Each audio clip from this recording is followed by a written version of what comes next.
En tout cas, je vais dire simplement qu'on a accueilli avec beaucoup de joie des professionnels de santé, Oui, nous tous. Ce qui s'est passé lors du Conseil des ministres présidé par Sa Majesté le Roi, c'est extraordinaire parce que vous allez voir que ça va impacter beaucoup de choses dans les prochaines semaines, puisque aujourd'hui, la Haute Autorité de Santé, les instances de gouvernance, mais non seulement nationales, mais également régionales, seront des prérogatives du Conseil des ministres. Et ça, c'est quelque chose qui va ouais. révolutionner les futurs mouvements qui vont arriver. Donc, je Teaser, laisse la parole à Myriam et après, je reviendrai. bien sûr. Teaser, justement, pour ton intervention tout à l'heure. Myriam Begdeli, rebonsoir. Bonsoir. Vous m'entendez bien, c'est bon? On a un petit décalage, Oui, je pense, de quelques secondes, c'est normal. Comment oui, on a un allez-vous? décalage de. Merci beaucoup, je vous remercie. On a un décalage de quelques secondes et puis aussi, je dois malheureusement partir à 6h30 précise. Et la raison pour laquelle je ne suis pas avec vous à Oui, Casa ce soir, c'est parce que j'avais autre chose juste après et quelque chose que je ne peux pas bien éviter. sûr, des obligations, Donc, ce sont les obligations. Peut-être la voilà, première merci. question qu'on voulait vous poser pour cadrer justement cette conférence débat, c'est vous d'abord, quels sont les principaux défis aujourd'hui que vous analysez en matière de gouvernance de santé au Maroc? Quelle est la vision que porte l'OMS?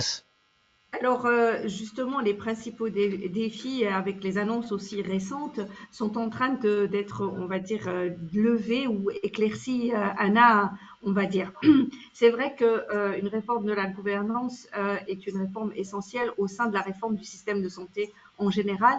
Et souvent, on a tendance à l'oublier, ce qui n'est pas le cas du Maroc. C'est-à-dire souvent, on réforme les hôpitaux, on va réformer l'organisation des services, mais on peine à toucher au cœur de la gouvernance parce que ce sont des dispositifs politiques aussi et pas uniquement techniques. Donc c'est toujours facile de rentrer sur le niveau technique, par exemple de la gestion hospitalière, par exemple de la gestion de l'efficience, par exemple des formations, etc.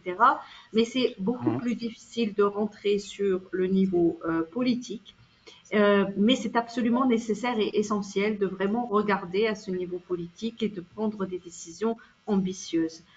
C'est le cas au Maroc, c'est ce qui est en train de se passer, c'est-à-dire que la réforme elle n'est pas purement technique, elle est aussi vraiment structurante, profonde, et les annonces récentes aussi de vraiment du positionnement stratégique des instances de gouvernance, comme les GST et les agences nationales, est en fait un élément important. Parce que le pire, justement, serait de faire ce genre de réforme et de ne pas donner à ces agences, à ces instances, le pouvoir de travailler. Parce qu'à ce moment-là, c'est une réforme qui est un coup, un coup dans l'eau ou un coup manqué. C'est pas le cas Une épée. quand on voit en fait les décisions qui sont prises, c'est vraiment une volonté de donner aux instances qui sont nommées l'autorité de pouvoir travailler. Et c'est ça qui est le plus important. Euh, Après, je pense que le grand défi qui restera à gérer, je crois, dans le système de manière générale, c'est le renforcement des capacités. C'est-à-dire que lorsque on a une réforme aussi importante avec la création de nouvelles agences, avec la recréation de nouvelles structures, il faut s'attendre il y a deux défis, on va dire. Le premier, c'est celui de la capacité. Donc, il faut vraiment s'armer de patience pour former les bonnes personnes et les placer au bon endroit, parce que ce n'est pas évident de pouvoir simplement transitionner entre l'existant vers les nouvelles structures en pensant que les personnes qui sont forcément en place ont tous les outils de capacitation nécessaires pour pouvoir assumer leur nouveau rôle avec les nouvelles autorités. C'est-à-dire, c'est des nouvelles responsabilités et il faut avoir les compétences pour pouvoir les mettre en œuvre. Donc, vraiment, un programme de mise à niveau des compétences de tous les acteurs du système est absolument nécessaire. Et la deuxième chose, c'est que les périodes de transition de réforme sont des périodes où on peut, et ça c'est classique, on peut avoir des déperditions, c'est-à-dire on peut avoir des légers retards, des légères baisses ou hausses des indicateurs en fonction de ce qui est du type d'indicateur. parce que ce sont des moments où en fait il y a un petit peu d'imprécision sur les rôles, il y a un petit peu de flou, les gens sont encore en attente de savoir où est-ce qu'ils seront exactement et qu'est-ce qu'ils feront. Et donc, il y a parfois dans la délivrance des services, il y a parfois des creux qu'on peut remarquer dans ces périodes de transition quand on les regarde a posteriori. Et le défi, c'est d'éviter que ces creux soient trop importants et que le système reprenne assez rapidement les services essentiels à la population, tels que la vaccination, tels que les services de santé maternelle et infantile, tels que, bien, je ne vais pas tous les citer, de manière à ce que cette période de transition soit lissée le plus rapidement possible. C'est vraiment les deux défis majeurs que je peux voir de manière transversale, on va dire, et pas agence par agence. Mariam Begdeli, je vais vous poser dans un instant la question justement de comment l'OMS soutient aujourd'hui le Maroc dans la gestion des crises sanitaires et des urgences en santé publique. Peut-être juste d'abord pour rebondir sur cette première question et sur ces défis, comment aujourd'hui vous regardez les efforts qui sont mis en place pour aligner les politiques de santé avec les standards internationaux? Comment le Maroc est positionné et comment il s'aligne par rapport aux standards internationaux? Alors, en général, c'est un pays le Maroc a une performance excellente, on va dire, tant sur les indicateurs de santé qui ont énormément progressé ces dernières années. Et justement, c'est pour ça que j'attire l'attention sur ces périodes de transition qui peuvent parfois donner de légers reculs, même dans les pays qui sont vraiment en progression, parce que justement, on est un petit peu dans des périodes d'attente et de statu quo, mais les indicateurs en général avancent. Alors, comme tous les pays, bien sûr, et ça c'est mondial, on a vu l'impact de la Covid sur certains indicateurs, le recul de certains indicateurs ou des légers reculs de certains indicateurs, et ça aussi c'est l'impact des crises, et c'est normal parce que les personnels de santé, le système de santé a été appuyé a été attiré vers d'autres choses beaucoup plus urgentes. Donc, on va voir petit à petit ressortir aussi certains indicateurs, par exemple pour les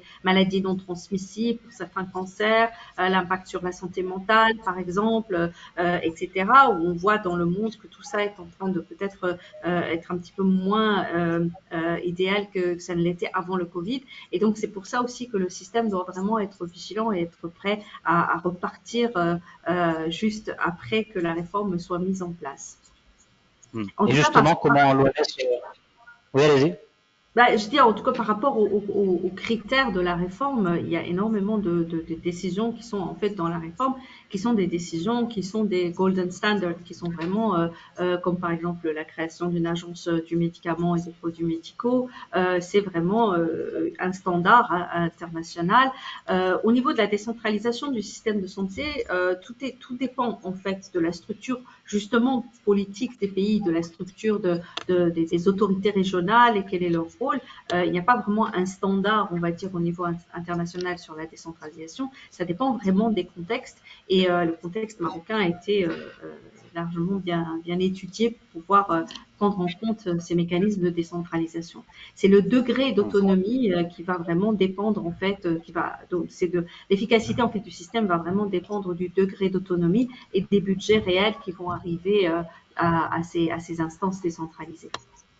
Ouais, justement, on en parlera tout à l'heure de ces questions de gouvernance, de gestion, d'autonomie, de financement de ces futures instances. Sur la crise sanitaire, sur la gestion justement des urgences en santé publique, comment l'OMS soutient aujourd'hui le Maroc? Vous parlez du Covid à l'instant. Oui, alors bien sûr, le Covid n'est pas dans cet état de crise comme on l'a connu pendant les années qui nous ont confinés, et heureusement.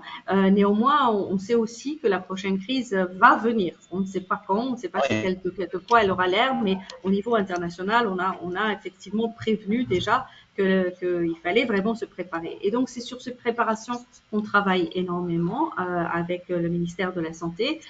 Donc, notamment, par exemple, on a ce groupe programme qu'on a toujours eu de travail sur la préparation de pandémies grippales et aux virus respiratoires émergents, parce que c'est vraiment aussi, on a vu le Covid en était un. Donc c'est un programme mondial auquel le Maroc participe, notamment pour pouvoir renforcer les capacités, faire des simulations, par exemple des exercices de simulation qui permettent de voir comment les unités d'urgence restent opérationnelles pour pouvoir intervenir lorsque c'est nécessaire, renforcer la surveillance épidémiologique. Et là maintenant, on sait depuis Covid, on sait tout ce que c'est que la surveillance épidémiologique, puisqu'on a vu tous les jours les cas, le nombre de cas, etc.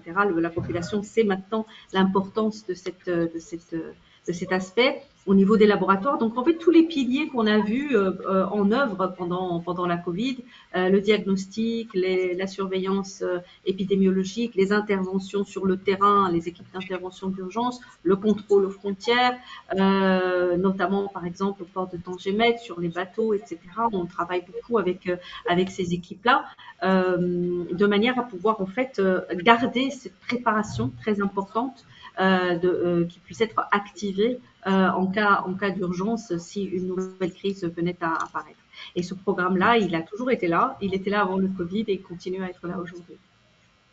Mariam Begdeli, justement, quels sont les autres programmes aujourd'hui au menu entre l'OMS et le Royaume? Eh bien, on a signé l'année dernière, au mois d'avril, le nouveau cadre de coopération stratégique entre le Maroc et l'OMS. Le cadre précédent arrivait à expiration et on a un nouveau cadre qui couvre les 5 prochaines années, avec 4 piliers qui sont les piliers stratégiques. La gouvernance en fait partie parce que c'est vraiment, on est vraiment collé aux besoins et aux demandes et aux priorités nationales. Les urgences aussi, ce sont les 2 sujets dont vous avez parlé aujourd'hui. Donc vraiment, les urgences font partie de notre coopération continue avec le Maroc et de la façon dont on soutient les équipes de préparation. Ce qui est très important dans ce nouveau cadre stratégique et qui va être vraiment mis en avant dans le 14e programme de travail de l'OMS, c'est la promotion de la santé. Parce que vraiment, effectivement, il y a l'aspect curatif qui est là aussi, toujours, la délivrance des services, mais il y a un nouveau regard de l'OMS sur la promotion de la santé, même si ça a toujours été là, ça va devenir dans les années à venir notre priorité numéro 1. Et le numéro 1 des priorités numéro 1, ça va être l'environnement, le changement climatique. C'est vraiment la prochaine grande crise humaine que nous voyons déjà se dérouler devant nous. Et l'OMS a mis ce point-là vraiment en haut de la liste des priorités de notre prochain 14e programme de travail. Et nous espérons que nous pouvons effectivement entrer dans une collaboration très étroite avec le gouvernement du Maroc, pas seulement le ministère de la Santé, parce que là, il s'agit de multisectorialité, mais avec tous les secteurs concernés pour voir vraiment l'interface du changement climatique et des problématiques de santé, que ce soit au niveau de la santé individuelle, mais également au niveau de la santé publique, c'est-à-dire au niveau de la gestion des crises qui pourraient découler de ces changements climatiques. Une toute dernière question, Mariam Begdeli, sur peut-être la gouvernance de la santé. Quelle est de l'OMS dans ce chantier avec le Maroc? Vous intervenez en tant qu'expert, en tant que garde de force.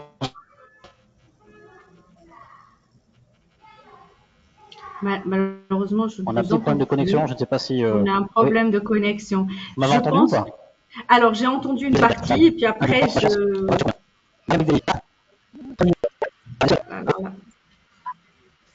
En fait, l'idée, c'était de savoir aujourd'hui, l'OMS, comment elle intervient sur la thématique de la gouvernance de la santé. Voilà, c'est mieux une Comment l'OMS intervient aujourd'hui sur la thématique de la gouvernance de la santé? Oui, c'est mieux une question courte parce que je pense que la connexion n'aime pas les questions longues.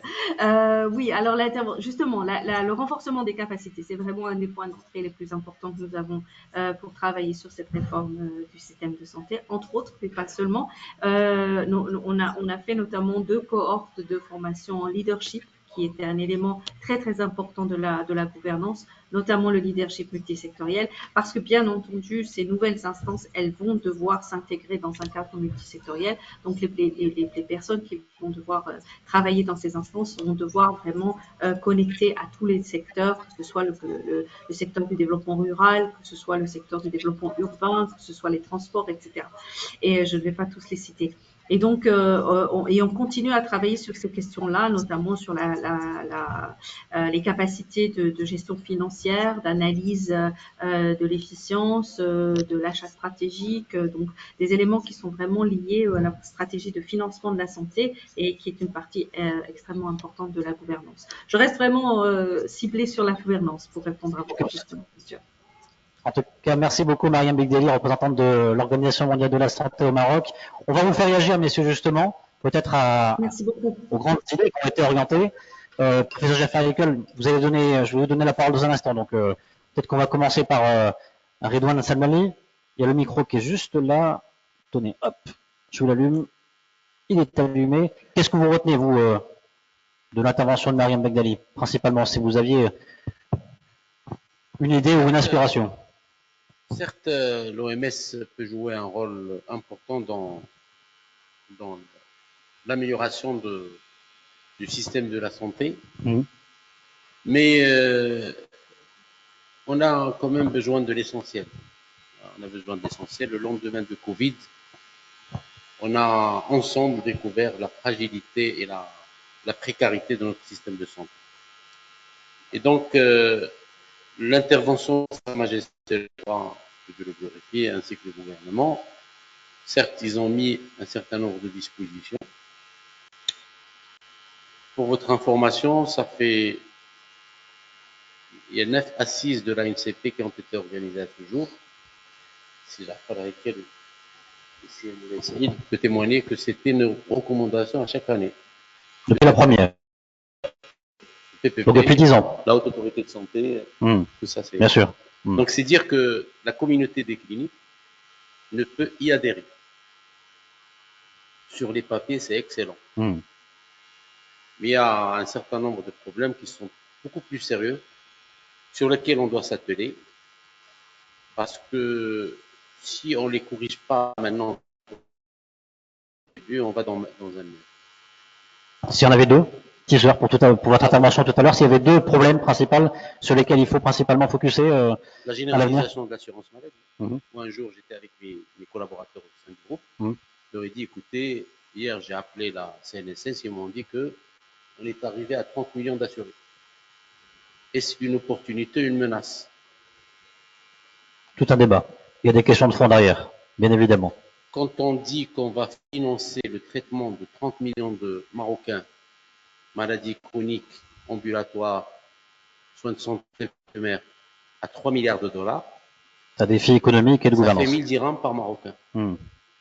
Donc, je cherche un économiste qui peut créer ces équilibres. Il n'existe pas. La France, c'est 240 milliards de dollars. Donc, c'est pas possible. C'est un magnifique teaser pour tout à l'heure. Ça, c'est un mur. Aujourd'hui, quand je parlais tout à l'heure d'économie d'échelle, si on vend cacahuètes à perte, on va couler. Abdallah Badou, rapidement, juste je vous fais intervenir sur l'intervention de Mariam Begdeli. Qu'est-ce que vous retenez, vous? Il y a eu plusieurs points cruciaux. Moi, j'en retiens un, je pense, au lendemain de la Covid-19, qui est la surveillance épidémique ou épidémiologique. Et au fait, elle a soulevé un point important. Est-ce que les pays à revenus faibles moyens sont prêts aujourd'hui à faire face à une éventuelle épidémie ou pandémie? Ça, c'est des questions qui sont, à mon avis, très, très importantes. Et aujourd'hui, on peut se poser la question au Maroc, par exemple, si on est devant une nouvelle pandémie, est-ce qu'on a des laboratoires, suffisamment de laboratoires pour manipuler un virus qu'on ne connaît pas? En fait, on parle d'un P3. Est-ce qu'on a ce qu'il faut pour évaluer le génome, on appelle ça le génome en jargon technique, c'est-à-dire ce qu'on disait, en fait, les variants d'un virus. Est-ce qu'on est capable aujourd'hui, est-ce qu'on a les plateformes qu'il faut pour je dirais générer un vaccin, un ARN par exemple, des choses qui ne sont pas très complexes. Donc la question de la capacité. La question de la capacité, au niveau de la recherche, au niveau. Oui, c'est ça. Donc c'est les questions qu'elle a posées. Je pense que ça, c'est des questions qui sont clés et qui font partie d'un système de santé intégré. Donc, on reviendra à ça. Docteur Moulay Saïd Afif, très rapidement. Très rapidement, moi je vais être un peu plus optimiste que mon ami Smlali et dire quand même que le Maroc, malgré l'insuffisance du personnel et malgré l'insuffisance des instances, que quand même les gens se sont soignés au Maroc, ils ne pouvaient pas prendre, même ceux qui sont riches, prendre l'avion et aller se soigner ailleurs. Ils se sont soignés à 90% dans des structures publiques. Et le CHU en fait partie. Et donc, nous sommes un peuple de résilience et nous avons besoin du thème que vous avez fait, nous avons besoin d'une bonne gouvernance. C'est de ça dont on a le plus besoin. Voilà, j'ai fait court. Oui, merci pour cette intervention succincte. Mon général, Jafar Eikel, du coup, je te repose la question. Bonne nouvelle, cette intervention, ce nouveau vent, ce nouveau souffle dans le secteur de la santé avec cette gouvernance qui va être revisitée. Et puis, il y a plein de points d'interrogation qui se posent forcément sur à quand l'application et quelle application. Oui, tout à fait. Donc, comme je le disais tout à l'heure, on a pris une bonne nouvelle le samedi, mais je crois que si vous vous attendez à ce que je vous dise que tout est beau dans le meilleur des mondes, tout est beau dans le meilleur des mondes. Les oiseaux gazouillent et le ciel est bleu, c'est pas moi. Vous le savez bien. Et bien sûr, le Maroc a fait des choses extraordinaires et je rejoins ce que dit Moulay Saïd Afif. Vous savez, mes chers amis, en 1960, l'espérance de vie au Maroc était de 47 ans. En 1960. Aujourd'hui, l'espérance de vie est de 78 ans. Santé de la mère et de l'enfant, vaccination, infrastructures, médicaments, faculté de médecine, on va avoir des CHU partout. Tout ça, c'est vrai. C'est pas du fake. C'est vrai. Et le Maroc progresse, le Maroc avance. Mais d'un autre côté, l'enjeu majeur, il est au niveau de la gouvernance. Au niveau de la gouvernance. Et je vais m'expliquer en donnant des chiffres qui sont très importants et que vous connaissez et qui expliquent les enjeux et pour lesquels on est là aujourd'hui. Parce qu'on est là aujourd'hui pour parler de gouvernance. J'ai 15 minutes. Hein, bien sûr. Et je vais vous donner des chiffres qui sont intéressants. À partir de maintenant, j'ai 15 minutes. Tout à fait. C'était pour rebondir à ce qu'avait dit Myriam Bigdeli.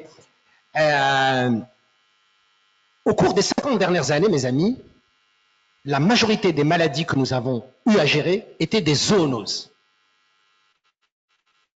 Et je vous parle de la toxoplasmose, du VIH, de Ebola, de Zika, de H1N1, de Covid-19, etc.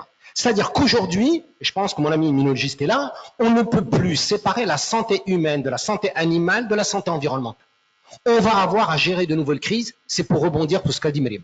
On aura à gérer de nouvelles crises sanitaires, c'est une évidence, parce que les trois santés sont liées. Ça, c'est le premier point. Le deuxième point qui est important, c'est que quand on a commencé nos études de médecine avec ce jeune homme de bonne famille, eh bien, ce qui tuait la majorité des Marocains, c'était les maladies infectieuses.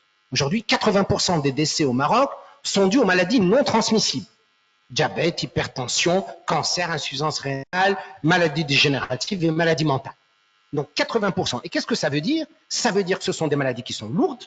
Hein, vous avez entendu parler des ALD et des ALC, longues, mais également coûteuses. Et donc, on ne va pas se cacher la face, mes amis. Aujourd'hui, l'économique est devenu un enjeu majeur. Les finances sont devenues un enjeu majeur. On a d'excellents médecins au Maroc, on a d'excellents infirmiers, on a d'excellents chercheurs, on a une industrie pharmaceutique exceptionnelle qu'il faut féliciter. Je veux dire, nous avons les femmes et les hommes, mais on a un enjeu de gouvernance et à chaque fois, vous allez voir, je vais y revenir parce qu'il y a des faits. C'est quoi les faits? On a augmenté le budget du ministère de la Santé qui aujourd'hui est à 30 milliards de dirhams. Mais mes amis, il a été multiplié par presque 3 au cours des 10 dernières années. Donc l'enjeu n'est pas uniquement un enjeu de financement. Aujourd'hui, alors que le budget est arrivé à 30 milliards de dirhams, le Marocain continue à contribuer à 59,7% des dépenses santé. 45, hein, parce que ce qu'on vous dit, c'est 45 plus 14. Et le budget n'est même pas consommé dans sa globalité. Tout à fait. Et donc 14% de contribution à l'AMO, mais 45% de ce qu'on appelle out of pocket. Ça veut dire que c'est lourd. Et si on veut suivre les recommandations de l'OMS, c'est un maximum de 25% de out of pocket. L'idéal, ce serait 10%. Donc on est loin. Donc ça veut dire la manne d'argent, comment il faut l'utiliser, comment il faut l'optimiser pour mieux soigner les Marocains. Alors mieux soigner les Marocains, il faut d'abord que les Marocains aient accès aux services de santé. Et là aussi, c'est un enjeu. Il faut le reconnaître, malgré les efforts qui sont faits, nous avons des problèmes d'accessibilité. Je vais vous donner un chiffre qui est embêtant. Je sais que des fois, les politiques n'aiment pas quand je dis ça. Mais quand vous prenez une petite fille qui est née dans une région au Maroc et vous la comparez avec une petite fille qui est née à Rabat, il y a 7 ans d'écart d'espérance de vie. 7 ans d'écart d'espérance de vie. Ça, c'est un fait. Donc, ça veut dire qu'aujourd'hui, l'enjeu de l'accès des femmes, des petites filles, le milieu rural, les zones enclavées, l'endroit vulnérable, est un enjeu que nous devons résoudre. On doit réduire la part des ménages et on doit assurer plus d'équité. L'équité à l'accès. On n'accède pas de la même manière à la santé à Casablanca, à Goulmim, à Rachidia, ou à Oujda, ou à l'Ayoun, ou à Smara, ou à l'Gouira. C'est une réalité également, malgré encore une fois des efforts qui ont été faits. Point suivant, c'est l'inéquité dans la répartition des ressources. Nous avons, comme je l'ai dit, des médecins brillants, des femmes et des hommes dans ce pays, des infirmiers, des administratifs qui ont joué un rôle important dans la Covid et qui continuent de le jouer. Mais néanmoins, leur répartition est inéquitable, puisque vous le savez, la majorité des professionnels de santé sont sur l'axe Tanger-Agadir pour plus de 66% et qui reste que 34% pour l'ensemble du territoire marocain. Ça, c'est une autre inéquité, y compris avec l'équipement. Et donc, cette inéquité, malheureusement, elle est liée à une productivité. Alors là, vous avez compris que je mets ma casquette d'économiste, j'ai enlevé ma casquette de médecin, je mets ma casquette d'économiste, vous dire en termes de productivité. Et la productivité, il faut le reconnaître. Il faut que nous ayons le courage nous-mêmes de dire, là on est bon, hein, on a été capable d'arriver en demi-finale de la Coupe du Monde, on est excellent dans beaucoup de choses, mais il faut avoir le courage, avec sérénité, sans passion, sans critique destructrice, mais avec une critique constructive,